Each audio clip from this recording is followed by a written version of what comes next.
Hello everyone, I am Brian, you are Chordsandnotes Nation, and I am back. Actually, I forgot. Hola mois amigos. I hope I said that right. It's been a while since I have done a reaction, especially for my Brazilian contingent out there. I hope you all are well and staying safe and keeping the faith and being kind to one another. And it also has been a very long time, I think maybe even a year, since I've reacted to Angra. And I promised that I would do, I believe I promised, if not then I'm making that promise now, a track-by-track reaction for their entire discography. So, where I am now, I believe, in the order of things, as far as Angra's discography, is Fireworks.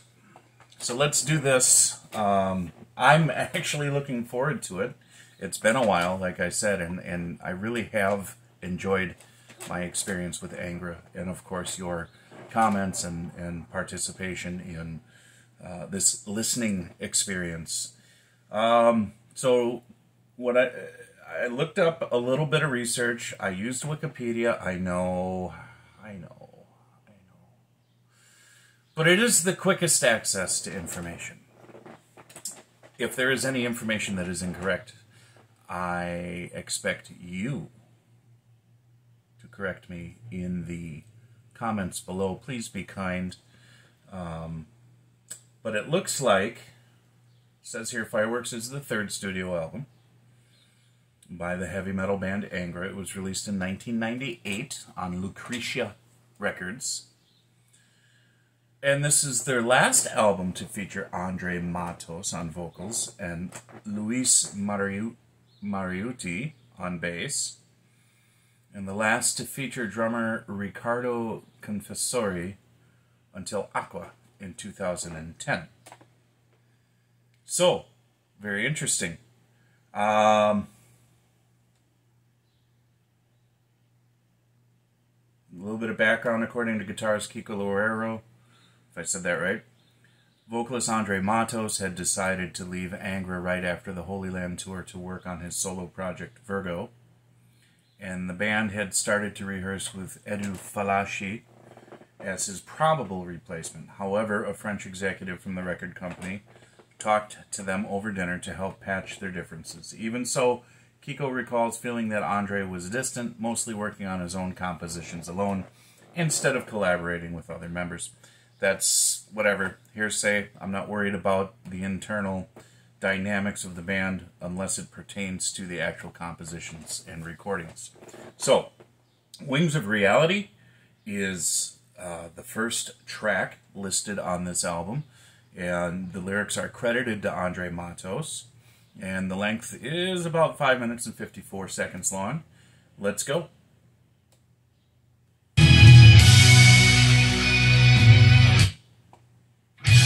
Okay, before I get started, I keep going backwards. I do have to tell you, I hope that the audio quality comes up good. Just dealing with a little bit of technical issues from time to time. The videos, it's not as bright and crisp and clear as it used to be. But whatever, no excuses made. We're going to go through this. Remember, it's always raw, honest, and unedited. So you're getting it as I'm getting it. And here we go.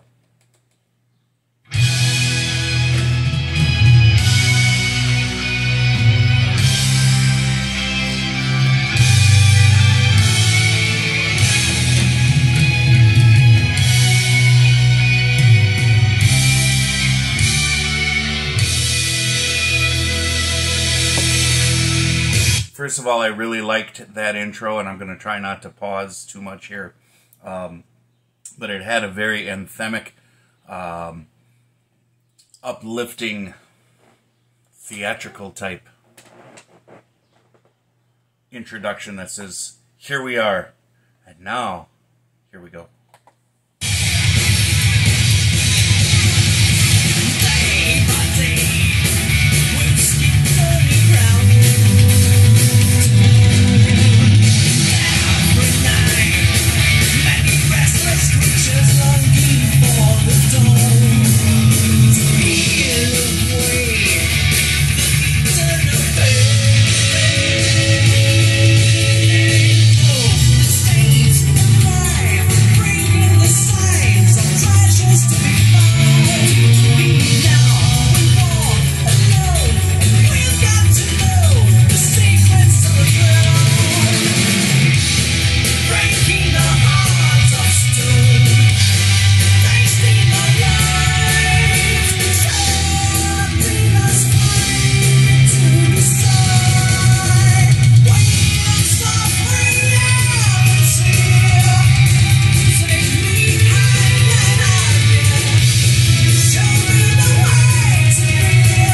All right, that's worth mentioning. There was a lot of sonic density going on, and that transition. I hate to use that word so much, but that transition was a very abrupt transition from dense to sparse. But it worked, and it worked because, well, I love the piano.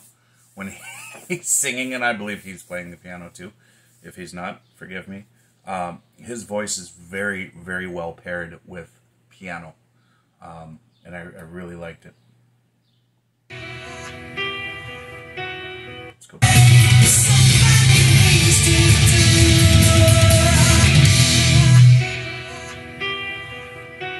Gives me Sabotage vibes. Yeah. It's actually, I'm sorry for keep doing this. That is very much Sabotage in my book. In fact, this is 1998, so somewhere in 1998, Sabotage was doing probably the Wake of Magellan album. And it had, it's I don't know the key offhand, but it sounds like they went from a major to a minor.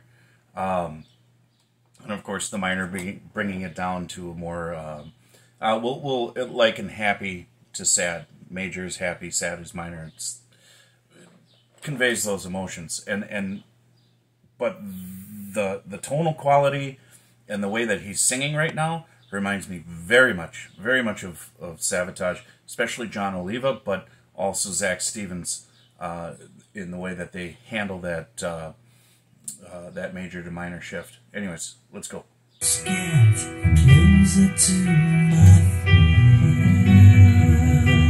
like it.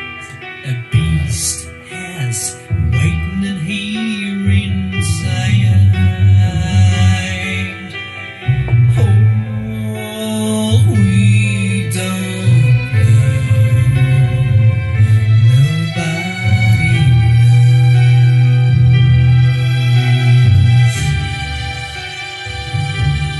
And the baby Skyman Sunday.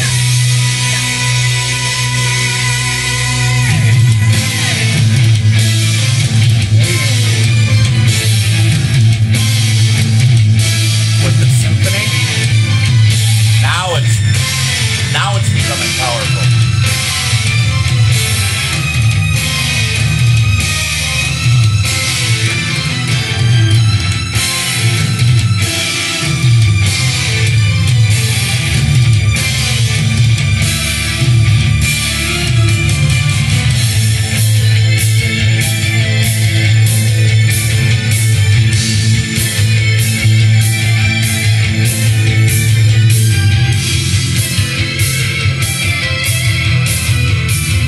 I'm going to take that back, and I please do not get offended because I'm comparing Angra to anyone else, but I am telling you, this is screaming Sabotage vibes at me right now, and Sabotage is one of my favorite bands, okay?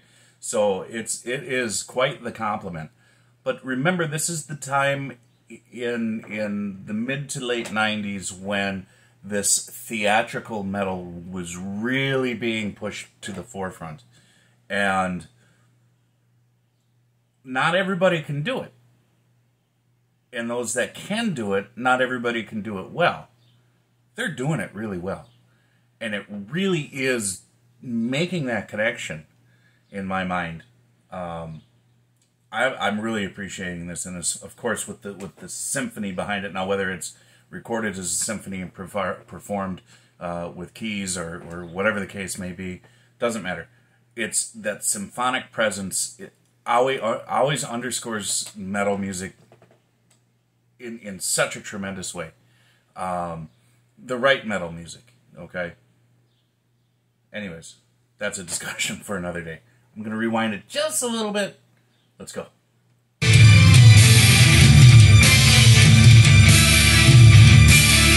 Pre-epidemic.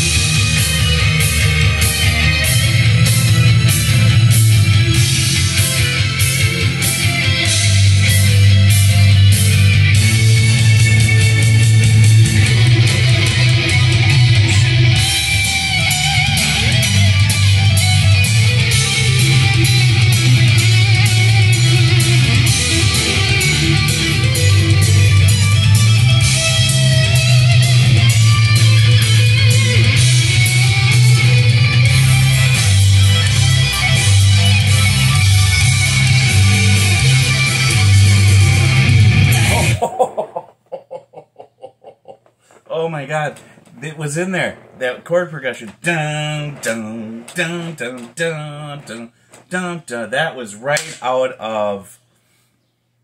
God, that was out of the Wake of Magellan. I'm sorry, guys. I'm not taking away from Angra at all, but there's a lot of parallels here. The thing that I would say here is that when the guitar solo started, here, let's see if I can hit it.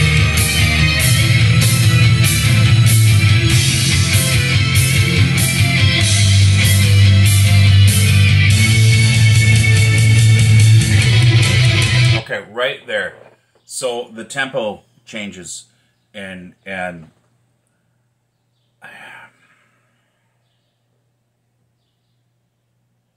okay with what the guitar was doing.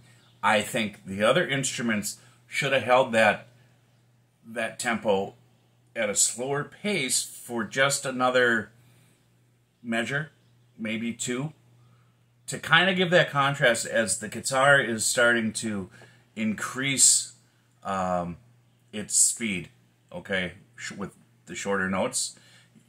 I think you would have had a more what's the word I'm looking for?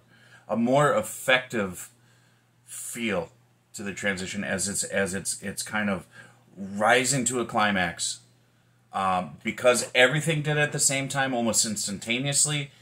It lacked a certain dramatic effect.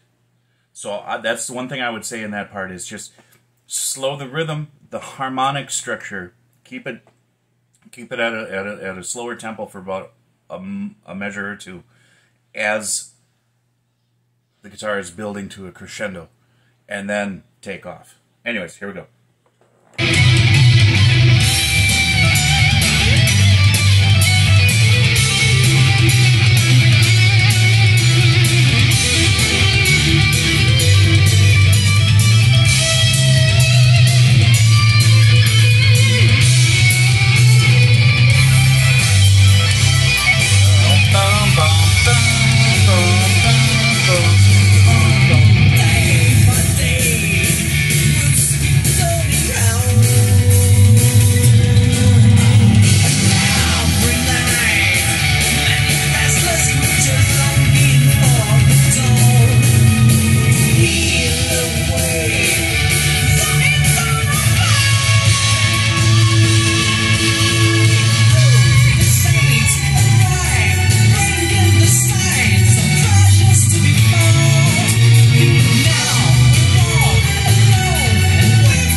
Yeah.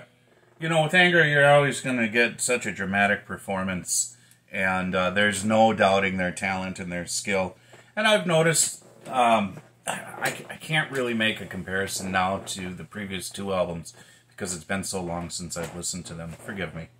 But it's... Well, like I said, everything still stands. What I said during the performance here, during the listen. So, the only thing that I can add to this is, and some of you may not appreciate what I have to say, but don't be rude about your comments. Okay, I have always given Andre Matos a level of respect and appreciation that he deserves. Maybe not so much as other people do, but that's because there's a certain quality in his voice, and I'm not going to go to the nasally part of it. Okay, that's just part of.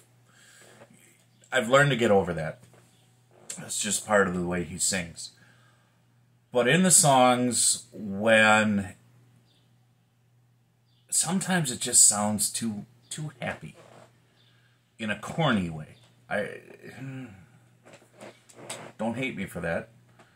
It just sounds too, when he goes into Wings of Reality, it doesn't sound very metal.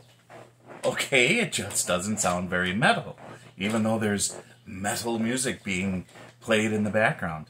I think there could have been different ways to approach delivering those lines. And it's not just this song. I've picked up on that in other performances, other recordings. Yeah, it's easy to be a critic and not be able to, some of you might say, well, what would you do? What would you do different? Show us. Well, I don't know what I would do different. I just know what I'm hearing, and I know what I like, and I know what I don't like, and I know what's in between. And there's just within the context of what they're doing, sometimes he can sound a little too happy in a corny way that doesn't necessarily fit with the vibe of the song. Okay? That's what I'm saying. Anyways, I enjoy this. I enjoy Angra. Angra is a band that I'm very glad that I agreed to go on this journey, even though it's been a long one. And I haven't gotten far, but I'm glad. I'm very glad. Okay, so let's wrap this up. And I'll be putting out more, hopefully more often. Don't forget that I have a Patreon page, and I will put information in the description box below this video. But on the Patreon page, you're going to get content that you don't get here. Those of you who have Rumble, you can go to Rumble, and I'm starting to put together some videos there as well. Both locations you will find guitar instruction videos, rudimentary ones right now. As time goes on, I'll be adding more, going from basic to intermediate, so on and so forth. And on Patreon, you will find different types of postings, reflections. You'll have the guitar instruction videos. You'll have some reaction videos that you can't find on YouTube that you can find on YouTube. And then whatever else I decide to put on there. But I would appreciate that you come on over, take a look at it, give it a try. You can try it for a month. You can try it in perpetuity. I plan on expanding things. It does take me a while because I have a job that takes up a lot of time of every single day. So when I have the time and effort to put forth in doing this, I intend on always putting forth raw, honest, and unedited work. You can follow me on Telegram. You can find me there. And you can find me on Gettr. You can find me on Truth Social. You can find me on YouTube. You can find me on Rumble. And you can find me on Patreon. God bless you. Joshua 1:9. Live it, read it, get it in your heart. And I will talk to you guys in the next video.